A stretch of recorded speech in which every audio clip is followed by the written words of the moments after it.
Hello friends, hi, good morning all of you. आज मैं आप सभी के सामने फिर से नया चैप्टर लेके आया हूँ और आप सबको बहुत अच्छी जानकारी आज मैं देने जा रहा हूँ। आज इसमें सब्जेक्ट लेके आया हूँ आप सबके लिए। वो सब्जेक्ट का नाम है आकाशीय पिंड, सेलेशियल बॉडी। आखिर ये सेलेशियल बॉडी जो है, आप सभी के मन में हमेशा ये प्रश्न उठता होगा कि आखिर हमारे ब्रह्मांड में किस कारण से हमारा ब्रह्मांड, किस तरह कारण से हमारा ब्रह्मांड ये रोटेट होता है, घूर्णन करता है, परिभ्रमण करता है। ये सारी जानकारी मैं आज आपको बताऊंगा।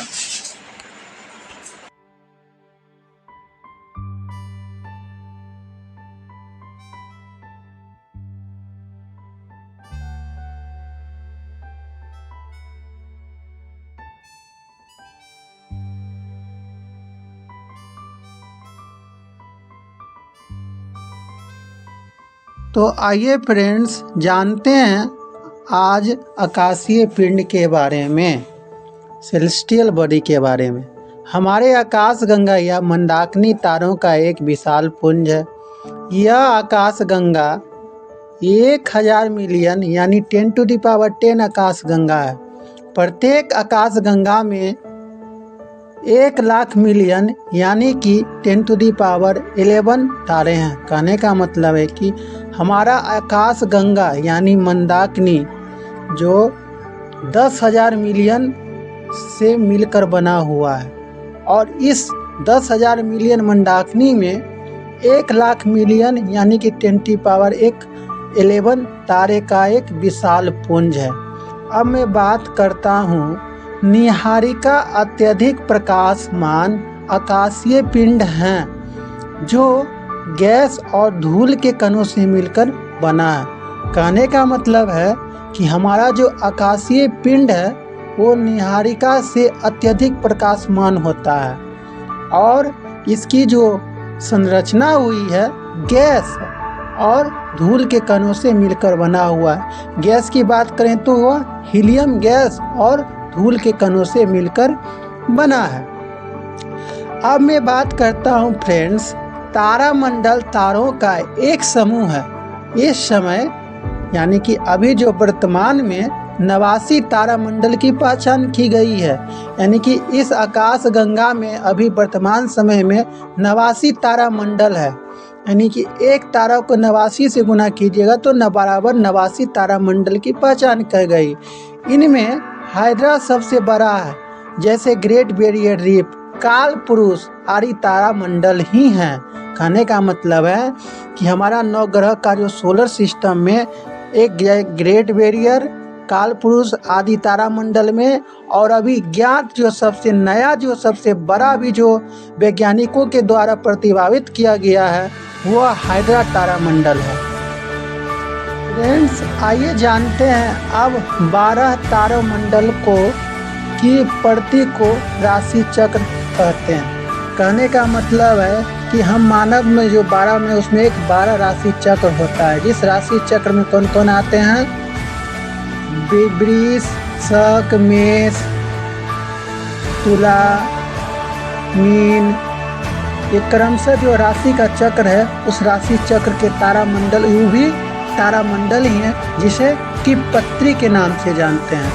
अब मैं बात करता हूँ पुष्कल तारे या धूमकेतु आकाशीय धूल, बर्फ और हिमानीय गैसों से के पिंड हैं जो सूर्य के चारों ओर लंबी किंतु अनियमित कक्षा में घूमते हैं। कहने का मतलब है कि पुष्कल तारा जो है, धूमकेतु और आकाशीय धूल में जो मिलने वाली हिमानी गैस से, ये अपने कक्षा में नहीं घूमते हैं, ये अनियमित तरीका से घूमते हैं। धूमकेतु जो यानी कॉमेट्स जो हैं अनियमित कक्षा में कभी उल्टा घूमते हैं, कभी सुल्टा घूमते हैं, मतलब अनियमित इरेगुलर तरह से घूमते हैं। अब मैं बात करता हूँ 1986 ईस्वी में हेली पुछल तारा जो 76.3 वर्ष के अंतराल के बाद सूर्य के निकट बिना दूरदर्शी यंत्र को देखा गया था। यानी कि 1976 ईस्वी में हेलीपुछल तारा को बिना दूरदर्शी को देखा गया था, यानी कि अपनी अंगी आँखों के उस समय के लोगों ने देखा था। अब मैं बात करता हूँ, क्वासर आकाशीय पिंड है जो गैस और धूल कणों से मिलकर बना होता है, परंतु ऊर्जा का प्रदर्शन अधिक मात्रा में करते हैं। कहने का मतलब यह है कि क्वासर ही हमारा आकाशीय पिंड है, यानी कि हमारा जो आकाश है उसको किस नाम से जानते हैं, तो क्वासर के नाम से जानते हैं, जिसका निर्माण धूल और कणों से मिलकर बना होता है, परंतु ऊर्जा का उत्सर्जन अधिक मात्रा में भी करता है। और यह ऊर्जा का भी उत्सर्जन जो है अधिक मात्रा में ही करता है, यानी कि क्वासर ही आकाशीय पिंड है जो ऊर्जा का सबसे अधिक मात्रा में उत्सर्जन करता है। अब मैं बात करूंगा फ्रेंड्स, तारे स्टार। आप सबके मन में हमेशा एक चीज़ चलती होगी कि आखिर हमारे आकाशीय पिंड में तारे टिमटिमाते क्यों नजर आते हैं, ये ब्रह्मांड, इतना बड़ा ब्रह्मांड में आकाश क्यों टिमटिमाते नजर आते हैं। तो आइए मैं आज आपको बताता हूँ तारे के बारे में महत्वपूर्ण जानकारी। तारों का निर्माण आकाश गंगा के गैस के बादलों से होता है जो निरंतर ऊर्जा का उत्सर्जन करता रहता है और होता है। गैलेक्सी का निर्माण 98% भाग तारों से ही निर्मित है और ये गैसीय द्रव के ऊष्मा एवं दीप्तमान ब्रह्मांड में स्थित खगोलीय पिंड है। कहने का मतलब है कि हमारा जो तारा जो है गैलेक्सी का 98% भाग तारों का ही भाग है जो 98% से मिलकर गैलेक्सी बना है, जिसे मिल्की वे कहते हैं और दूध मेखला कहते हैं। और ये जो है गैसीय द्रव की ऊष्मा एवं दीप्तमान ब्रह्मांड में स्थित एक खगोलीय पिंड है। ये गैसीय द्रव के ऊष्मा एवं दीप्तिमान ब्रह्मांड में, यानी जो दीप्तमान ब्रह्मांड जो हमारे आकाशीय पिंड के दीप्तमान ब्रह्मांड है, वहाँ पे ये खगोलीय पिंड में स्थित है।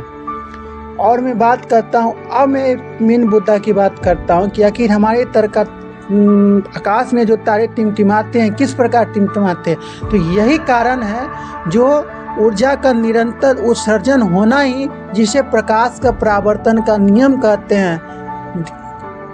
जो प्रकाश का परावर्तन नियम के कारण ही हमारे ब्रह्मांड में तारे टिमटिमाते नजर आते हैं, जो हम अपनी पृथ्वी से नंगी आंखों में रात्रि के समय में देख सकते हैं। अब मैं बात करता हूँ सूर्य के बारे में। सूर्य एक तारा ही जिसका निर्माण हीलियम गैस से हुआ है, जो पृथ्वी के निकटतम है, जिसकी दूरी 15 करोड़ किलोमीटर है। कहने का मतलब है कि इस सौरमंडल में पृथ्वी हमारा तीसरा ग्रह है और सूर्य से इसकी दूरी 15 करोड़ किलोमीटर है।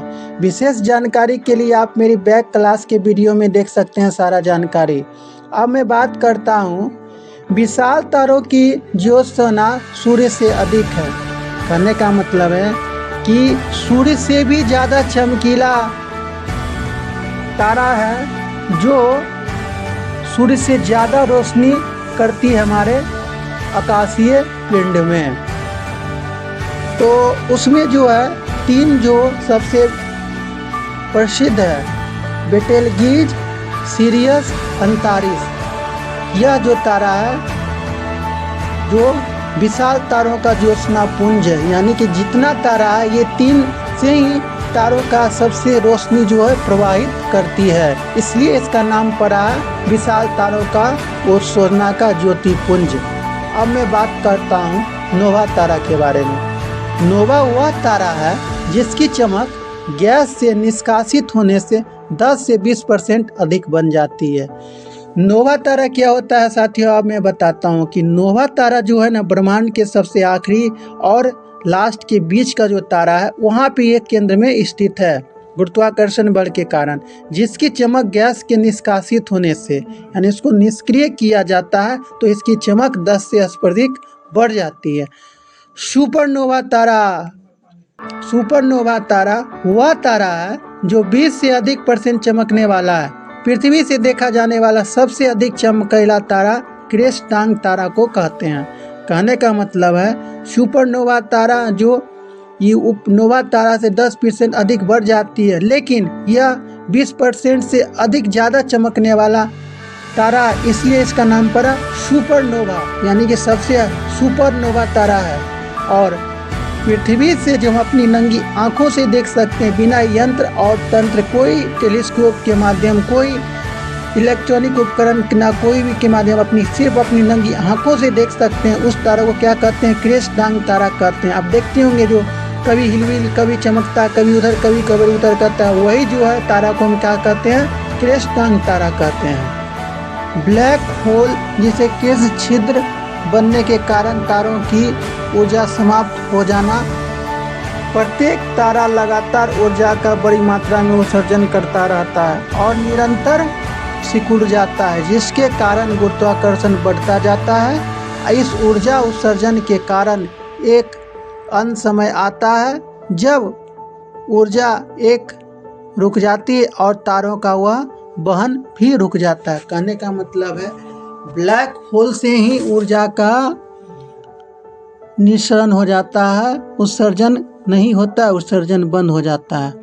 अब मैं बात करता हूँ तारों या गैलेक्सियों की गति में उसके प्रकाश के परिवर्तन दिखाई देता है। यदि तारा प्रेक्षक की तरह आ रहा होता है तो उसका प्रकाश एक्सेक्ट्रम यानी श्वेत वर्ण में परिवर्तित होती है और नील रंग के किनारे की तरफ चलेगा। किंतु यदि तारा प्रेक्षक से दूर जा रहा हो तो उसका प्रकाश स्पेक्ट्रम के साथ किनारे की तरफ खिसक जाएगा।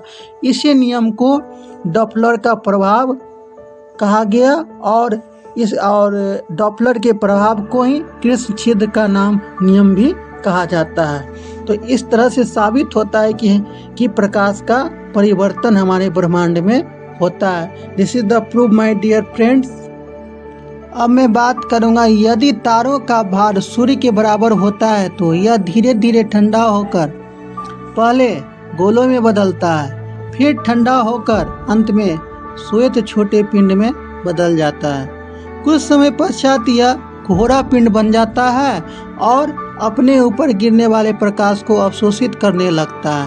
तब वह आँखों से न दिखने वाले ब्लैक होल कृष्ण छिद्र में बदल जाता है। यानी कि तारा का ही जो है, जब तारा का भार सूर्य के बराबर हो जाए तो वह कृष्ण छिद्र का निर्माण करता है। कहने का मतलब है कि इस तरह से जो है हमारे ब्रह्मांड का आकाशीय पिंड में घटनाएं, परिघटनाएं, कल्पनाएं, ये सब जो होता है होते रहता है। तो आज की वीडियो फ्रेंड्स आप सभी को अच्छी लगी होगी तो मेरे चैनल को लाइक कीजिए, सब्सक्राइब कीजिए और मुझे इसी तरह से आगे बढ़ाने के लिए आप सबसे रिक्वेस्ट करता हूँ, आप सब मुझे आगे बढ़ाएं। मैं हर रोज़ इसी तरह का नया कंसेप्ट चैप्टर लेके आते रहूँगा। Thank you very much.